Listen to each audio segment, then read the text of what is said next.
പിന്നെ റൂട്ട് തെറ്റിപ്പോയത്? നിന്റെ വയറ് കത്തിയപ്പം നിന്റെ റൂട്ട് തെറ്റി, അവളുടെ കൊഴുപ്പ് കത്തിയപ്പം അവളുടെ റൂട്ട് തെറ്റി. എന്നിട്ട് ഇവരോട് ചാരിത്രശുദ്ധിയെ കുറിച്ച് ചോദിച്ചേ. 24 മണിക്കൂറും ശ്വാസം വിടാന്ന് പ്രസംഗിച്ചു. എന്താ എങ്ങനെയുണ്ട്? പറയട്ടെ, ഒരു പാർട്ടി എന്റെ കൂടെ ഇരുന്നിട്ട് പുറത്തോട്ട് ഇറങ്ങിയപ്പോൾ വേറൊരു പാർട്ടി അകത്തേക്ക് കയറുന്നു. അവർ രണ്ടുപേരും തമ്മിൽ കണ്ടുമുട്ടിയപ്പോൾ ഷോക്ക് അടിച്ച പോലായി. അതെന്താ? അവർ രണ്ടുപേരും അച്ഛനും മോനുമായിരുന്നു. വലിയ ബഹളം നടന്നാണല്ലോ. പിന്നെ എന്തുകൊണ്ടാന്നറിയാമോ? എന്റെ വീട്ടിൽ വന്നതിനൊന്നുമല്ല, അച്ഛനേക്കാൾ മോന് 5 രൂപ കൂട്ടി തന്നുപോയി.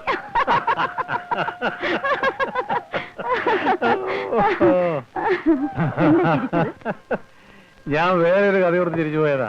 എന്റെ അടുത്തോടെ പറഞ്ഞിട്ട് ചിരിക്കുന്നു. വേണ്ട, വൃത്തികേടാ. ഓ, വല്ലാത്ത വൃത്തികേട്. ഞാൻ കാണാത്തത്. കേട്ട് കഴിഞ്ഞു പിന്നെ വൃത്തികേടാണെന്നും പറയരുത്. ഇല്ലില്ല, പറയാനേ.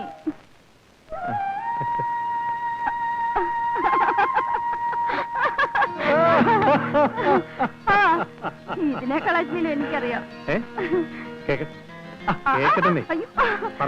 വേണ്ട പറയാൻ.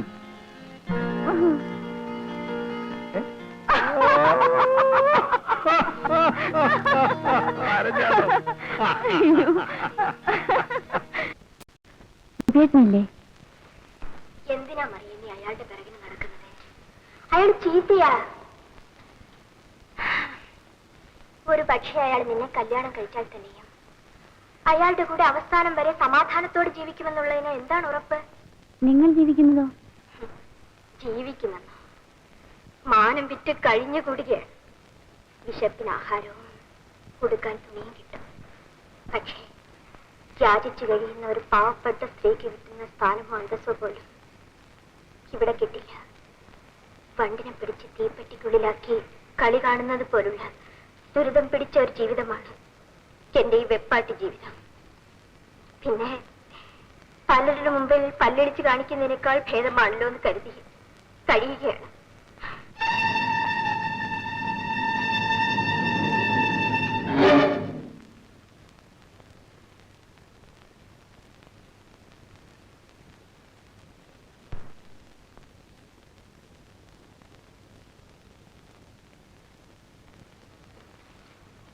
എന്നെ പ്രതീക്ഷിച്ചില്ല അല്ലേ? മോട്ടോർ സൈക്കിളിന്റെ ശബ്ദം കേട്ടതുമില്ല. അപ്പോ നിനക്കും ഇവിടുത്തെ ജീവിതം മടുത്തു. സമയത്തിന് ആഹാരം, ഇഷ്ടം പോലെ ഉടുപ്പ്, എന്റെ കൂടെ കിടക്കാൻ ഫോമിന്റെ മെത്ത, ഇതിൽ കൂടെ നിനക്ക് എന്താ വേണ്ടത്? എന്ന് നീ പിറുപിറുക്കാൻ തുടങ്ങിയോ അന്ന് നിന്റെ അക്കൗണ്ട് ക്ലോസ് എന്ന് പറഞ്ഞ ഓർമ്മയില്ല.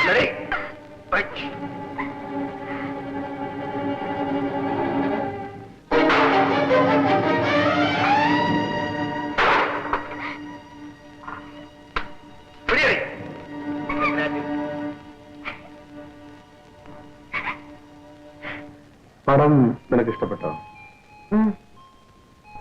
അതിലെനിക്ക് ഏറ്റവും ഇഷ്ടപ്പെട്ടത് അഴുക്കെടുത്ത് ജീവിക്കുന്ന തോട്ടി അവസാനം വരെ എന്ത് പരിശുദ്ധമായ ജീവിതം നയിക്കുന്നു.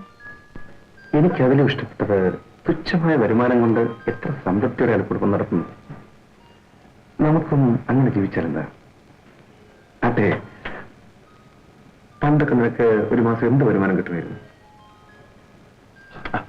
ദേഷ്യപ്പെടാതെ. എല്ലായ്പ്പോഴും ഒരുപോലെ ഇരിക്കില്ല. പെരുന്നാളോ ഉത്സവങ്ങളോ ലീവ് ദിവസങ്ങളോ പിന്നെ സമ്മേളനമോ എക്സിബിഷനോ വല്ലതും നടക്കുന്ന ദിവസങ്ങളിൽ വരുമാനം ഡബിളാ. അപ്പോ ചെലവ്? എന്റെ സ്വന്തം ആവശ്യത്തിന് ഒരു 50 രൂപ ചെലവായാൽ അമ്പലം, നേർച്ച, ദാനധർമ്മം എന്തെങ്കിലും ഒരു 100 രൂപ ചെലവാകും.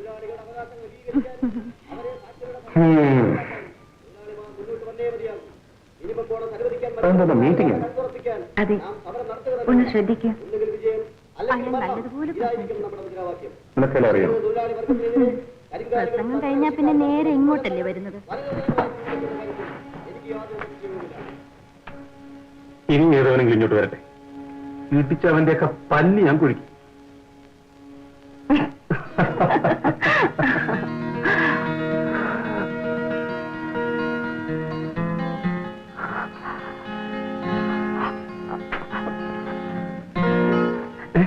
കുറച്ചിരിക്കും, ഞാനിപ്പോ വരാം.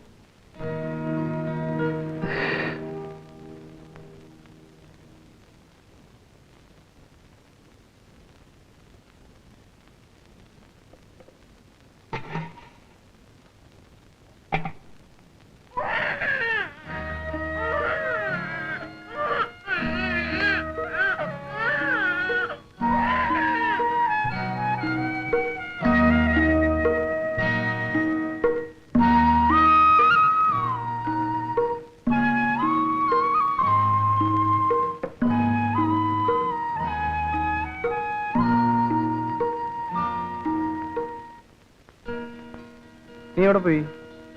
പതിവ് പോലെ ഞാൻ മരുന്ന് കഴിക്കാൻ പോയതാ. പക്ഷെ ഞാൻ ഇപ്പൊ കഴിച്ചില്ല.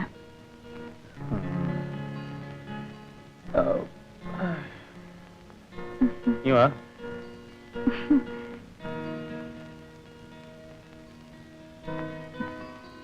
ഇരിക്ക്. ആ, ഇരിയടി പിന്നെ. ആഹാ.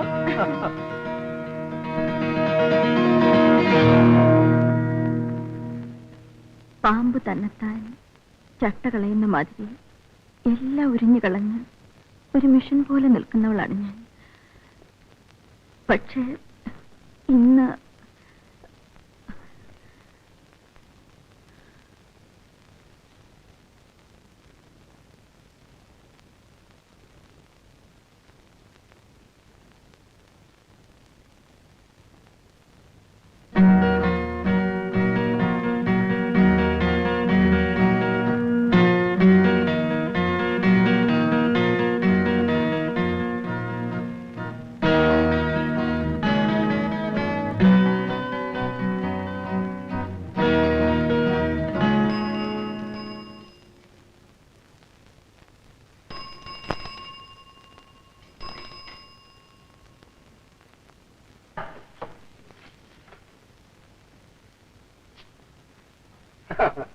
ഇതാര് വേലു? എന്താടോ എന്റെ റൂട്ടിൽ കൂടി വരാതെ ഷോർട്ട് റൂട്ടിൽ കൂടി വന്ന് കയറിയിരിക്കുന്നു? ഇനി മേലാൽ ഈ വീട്ടിൽ നീ വന്നാൽ നിന്റെ എല്ല് കാണില്ല. മാലതേ, മാലതേ, മാലതേ. പറഞ്ഞത് കേട്ടില്ലേ? ഞാനും മാലതിയും ഒന്നിച്ച് ജീവിക്കാൻ തീരുമാനിച്ചിരിക്കുകയാണ്. എടാ ദ്രോഹി, നിനക്ക് എന്റെ വയറ്റിൽ തന്നെ അടിക്കണം. നിനക്ക് വേറെ ആരെയും കിട്ടില്ലേ വെപ്പാട്ടിയായിട്ട് വെക്കാൻ? ഭാര്യയായിട്ട്, ഭാര്യയായിട്ട് മനസ്സിലായോ നിനക്ക്?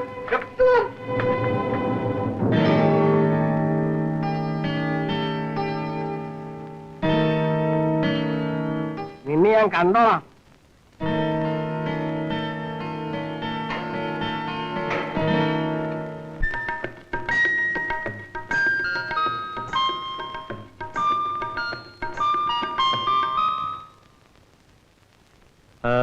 എന്താ കാര്യം? ആ ഗോപിയേട്ടൻ ലീലെ വീട്ടിൽ നിന്ന് ഇറക്കി വിട്ടു. ഇത്രയേ ഉള്ളൂ? അതവന്റെ സ്ഥിരം തൊഴിലല്ലേ? അവൻ നന്നാകാനങ്ങും പോകുന്നില്ല. അങ്ങനെ എങ്ങനെയെങ്കിലും നന്നാക്കി എടുക്കാമെന്ന് എനിക്ക് ഉറപ്പുണ്ട്. നീ എവിടെ കറങ്ങിയാലും അവിടെ വന്നേ നിൽക്കും. നിനക്കവനെ കല്യാണം കഴിക്കണമായിരിക്കും. നീയും നന്നാകുമെന്ന് എനിക്ക് തോന്നുന്നില്ല. എനിക്ക് വേണ്ടി ഒരു പ്രാവശ്യം അദ്ദേഹത്തോട് സംസാരിച്ചുകൂടെ? എന്താ? അദ്ദേഹോ? കൊള്ളാവടി പെണ്ണേ, നിന്റെ ഇഷ്ടം തന്നെ നടക്കട്ടെ. വാ വാ.